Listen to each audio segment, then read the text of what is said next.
voudrais d'abord ici mentionner que obligation constitutionnelle, c'est l'article 126, l'alinéa 3, qui demande au gouvernement de la République de déposer le projet de budget plus tard le 15 septembre de l'année qui précède l'année budgétaire qui est présentée. Et dans le cas précis, 3 rendez-vous pris par le gouvernement que je dirige, 15 septembre 2021, 15 septembre 2022 et aujourd'hui 15 septembre 2023.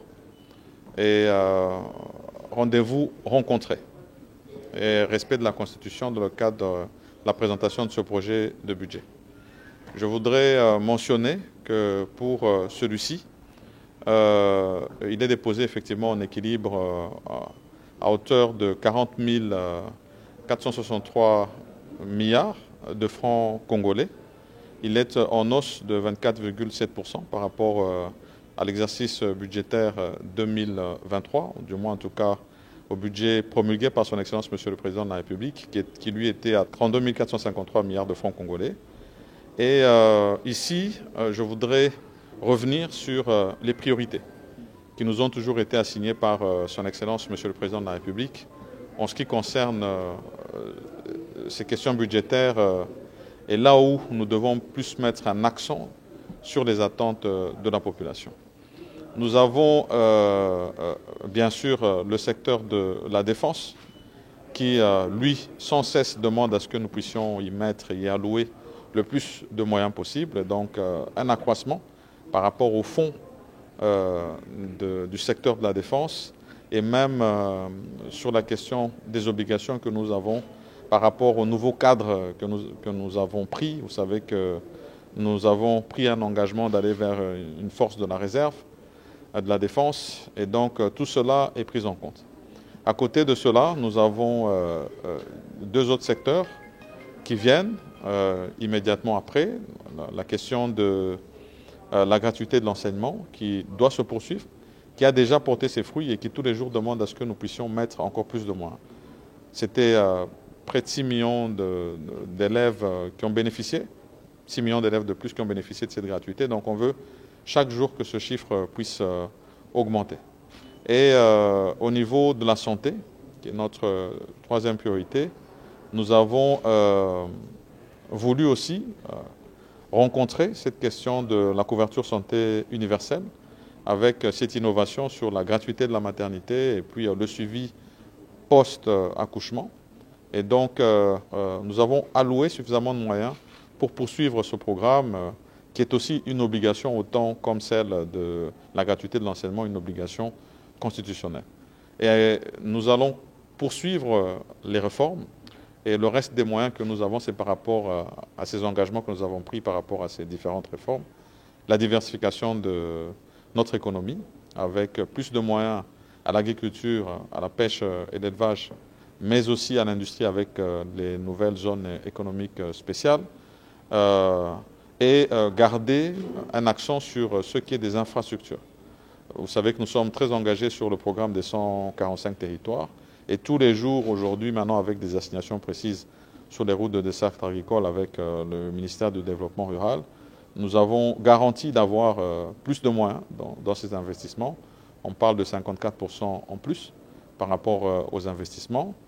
Et nous voulons aussi nous assurer que dans les autres secteurs de réforme dans lesquels nous nous sommes lancés, notamment la modernisation de notre administration publique, où tous les jours nous devons avoir plus d'inclusion salariale, l'amélioration des conditions salariales de nos fonctionnaires publics, mais aussi cette poursuite qui se fait dans la réforme de l'identification et la maîtrise de la masse salariée, la diversification de l'économie et nous permettre d'avoir de plus en plus de produits congolais sur le marché.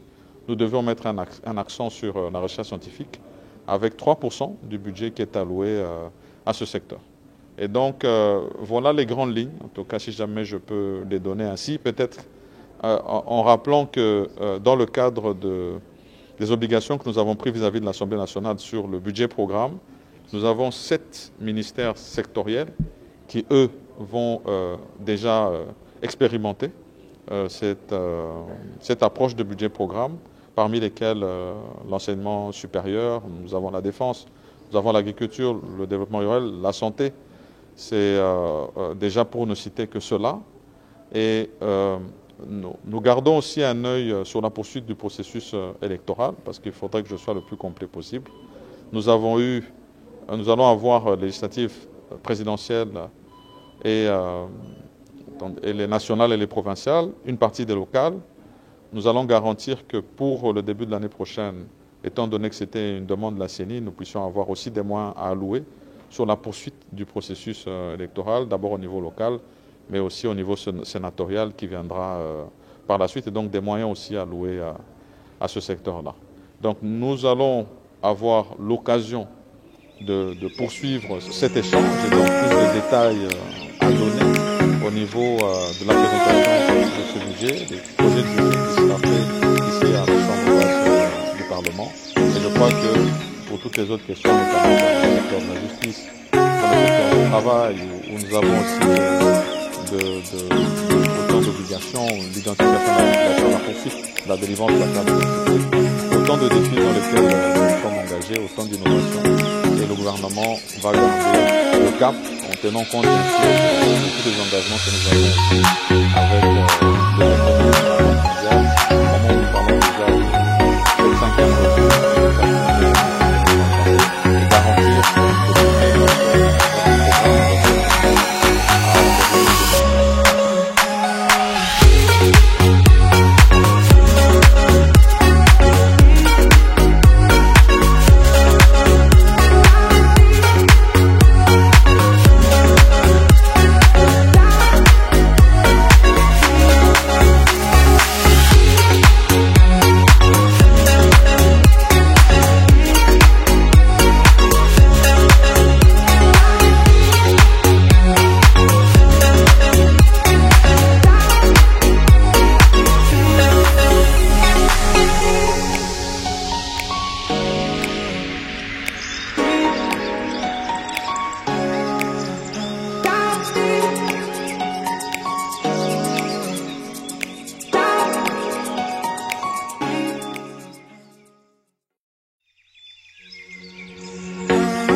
avec, j'insiste, au minimum 50% de femmes à la députation provinciale dans toutes les circonscriptions et au municipal.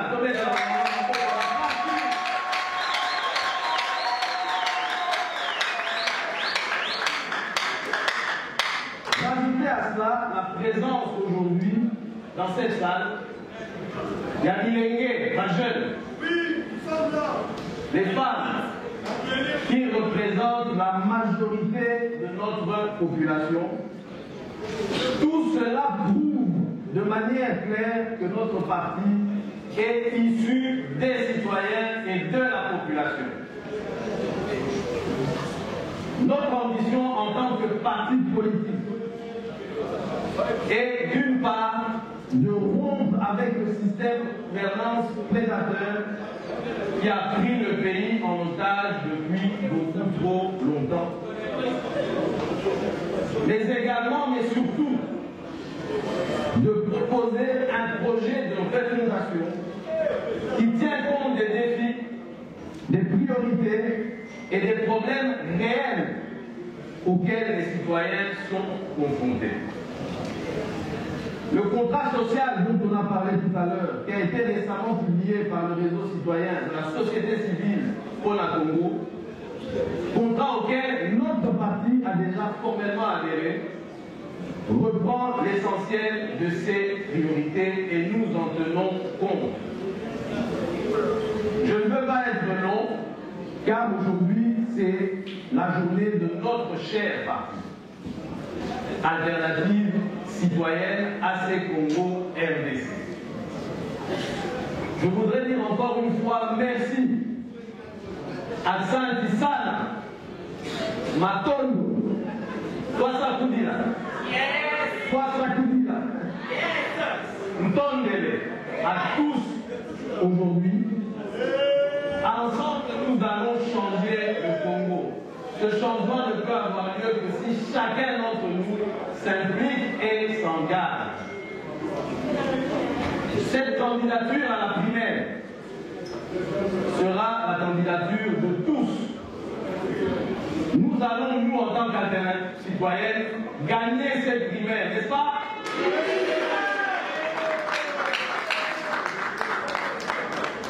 Je vais, avec tous les autres membres d'Alternative citoyenne, porter notre projet commun. Nous sommes et nous devons être le changement pour le Congo. Nous sommes l'avenir, le présent et l'avenir du Congo. Nous sommes l'avenir d'un Congo pour toutes et pour tous. Merci à tous encore une fois pour votre confiance.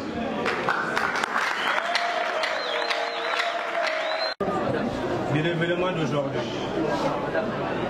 Pour ceux qui ont suivi la restitution au niveau de la grande salle de la Convention nationale de notre parti Alternative citoyenne, aujourd'hui, les partis AC Congo RDC Alternative citoyenne, dont j'ai la responsabilité d'administrer du côté administratif en qualité de secrétaire exécutif national du parti, de tenir congrès Nabiso Yadiboso, il y a parti Lélo, avec au moins plus de 20 représentants, il y a ma province, l'union surtout du Sikao et au parti politique AC Congo les a installés. Réunion il y a Lélo, plutôt convention, Nabiso à Lélo pour te donner une convention, la congrès pour cette convention, les a qui pour examiner le premier point à l'ordre du jour qui était l'adoption du statut de notre parti politique, l'adoption de la vision de notre parti politique, la désignation du président du parti Alternative citoyenne et du représentant du parti au sein de la plateforme Alternative pour un Congo nouveau dans les primaires, et la présentation, il y a comité exécutif, il y a parti. Ce sont là les 4 temps forts. Il y a convention Nabiso, il y a l'élo. Et la restitution telle qu'elle, nous avons la convention apporté le choix à la personne de notre camarade Anzuluni Isiloke Floribert comme étant candidat président du parti, comme étant le président de notre parti, premièrement, et deuxièmement, comme étant candidat du parti au primaire qui sera organisé par la plateforme alternative pour un Congo nouveau. Ce sont là les éléments importants de la journée d'aujourd'hui. Je vous remercie. Oui. Candidat du parti au sein de la plateforme alternative pour un Congo nouveau. C'est dans cette plateforme-là qui recense des candidatures des activistes, ce qui est des mouvements citoyens, qui va organiser des primaires à l'intérieur. D'où notre candidat aussi. Et c'est à l'issue de ces primaires que sortira les candidats président de la République qui sera issu de ces primaires organisées par la plateforme alternative. Voilà pourquoi dans mes mots, j'ai dit que nous adhérons à ces projets de l'alternative pour un Congo nouveau pour que notre président du parti soit membre et puisse aller aux primaires défendre la vision du parti et nous espérons qu'il sera choisi pour être le candidat de tous les activistes au niveau du président. Monsieur le secrétaire, aujourd'hui, Anzuluni est élu président et ARC, c'est ça? AC Congo. AC Congo. Est-ce que si, après les primaires, il y a, un autre candidat qui s'est fait élire comme étant président de toute la structure, est-ce que Anzuluni va désister pour ses candidats? La réponse est oui. Et je l'ai même affirmé quand j'ai fait la restitution de la convention. Nous devons... La tenue des élections. C'est ici le lieu pour moi de saluer la tenue de la table ronde sur l'état de siège dans les provinces de l'Ituri et du Nord Kivu et dont les résolutions formulées ont été transmises à son Excellence Monsieur le Président de la République, chef de l'État, pour toutes fins utiles. Honorables sénateurs, honorables et chers collègues, la situation sociale est difficile en ce qui concerne d'une part le panier de la ménagère et d'autre part les autres secteurs essentiels de la vie nationale est impactée par les effets de l'inflation qui frappe de plein fouet notre économie. En tant qu'élus, des élus, nous ne pouvons rester indifférents face à cet état des choses. Le Sénat recommande au gouvernement de sélectionner certaines actions prioritaires en vue d'améliorer le niveau de vie et rencontrer les attentes de nos populations. Parmi ces attentes, il y a lieu de saluer la création d'emplois à la suite des initiatives du gouvernement en ce qui concerne notamment la production locale des carreaux et des faïences par la société Saphir Ceramics située dans la zone économique spéciale de Mali. Ceci pourra réduire sensiblement la dépendance du pays aux importations de ces matériaux de construction. La lutte contre le chômage, c'est aussi le recrutement sur concours dans la magistrature et l'inspection du travail. En ce qui concerne l'enseignement primaire, secondaire et technique, il s'y est de rendre les hommages mérités au président de la République, chef de l'État, pour avoir inscrit la gratuité de l'éducation de base sur la liste de ses priorités, laquelle gratuité produit des effets palpables. Pour ce qui est de l'enseignement supérieur et universitaire, canal par excellence de diffusion du savoir et du développement des compétences, je salue la tenue de la première édition du conclave du génie scientifique congolais du 14 au 24 août 2023 dans l'enceinte du Palais du Peuple. Cette première édition avait pour thème la recherche scientifique et l'innovation technologique, cerveau du développement d'une nation. Dans ce cadre, je formule le vœu de voir des crédits budgétaires conséquents être alloués au Fonds national pour la recherche scientifique et l'innovation technologique dans la loi de finances de 2024. Dans le même ordre d'idées, j'encourage le gouvernement à persévérer dans la construction et la réhabilitation des infrastructures, dans l'acquisition des équipements et des moyens de mobilité en faveur des étudiants grâce à Transacademia. J'en appelle aux étudiants à un sens élevé de civisme et de patriotisme afin de sauvegarder et de protéger ces infrastructures et ce matériel chèrement acquis.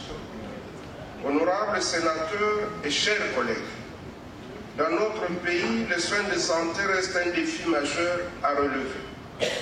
Et pour y faire face, il est important que le Sénat soutienne le programme de couverture de santé universelle, initiative du président de la République, chef de l'État, qui commence à produire des résultats en commençant par la gratuité.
passés dans les circonscriptions électorales respectives.